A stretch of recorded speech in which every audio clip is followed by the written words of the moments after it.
So what's causing this job growth? Well, here with some answers is Mark Snead, Director of the Center for Applied Economic Research at Oklahoma State University. Well, Mark, on the national level, it seems like we may be in a bit of a downturn when it comes to our economy.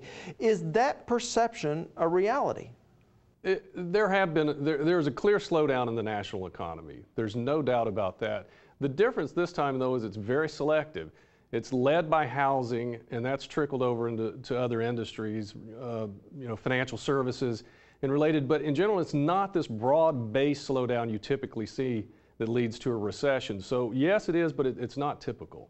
How are we stacking up here in Oklahoma when compared to the national economy? We're doing very well, which is good. Part of it is energy driven. We are still an energy state. It still has a dramatic impact on overall economic conditions in the state. But there's even a larger story there. Manufacturing is doing well. Most of the service sectors are doing well. So while the national economy is slowing and is wrestling with this housing slowdown, the state of Oklahoma is doing quite well. Housing prices are very stable. And across the board, economic conditions look very good. Now, is that success spread across both urban and rural areas?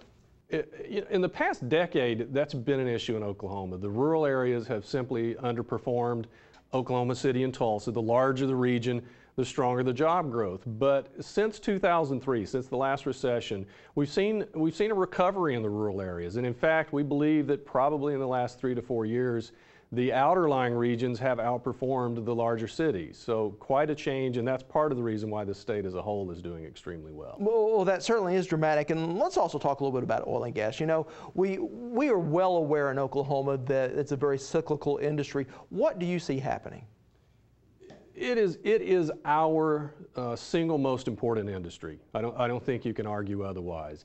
In this, as we're looking forward, it's very difficult to predict energy prices, but nevertheless, all of the fundamental factors are telling us that we have probably shifted into a high energy price scenario, not in the short run or intermediate run, but long term, and we are going to develop forecasts assuming we're still in this in this high energy price environment. So it's a fundamental shift. It probably will continue to add strong stimulus to the economy as long as these energy prices stay at least at this level or higher. So it's a fundamental shift. We, in some sense, are back to the oil boom days. So in general, you're feeling good about Oklahoma's economies or the prospects for Oklahoma's economy? They're very good. In fact, it's very difficult to find an area of weakness. In fact, the only weakness is where we're located in the U.S. The fact that the U.S. economy is struggling to digest this housing market cycle, and that job growth at the national level is weakening. But beyond that, it's very difficult to find holes in the state's armor at the moment.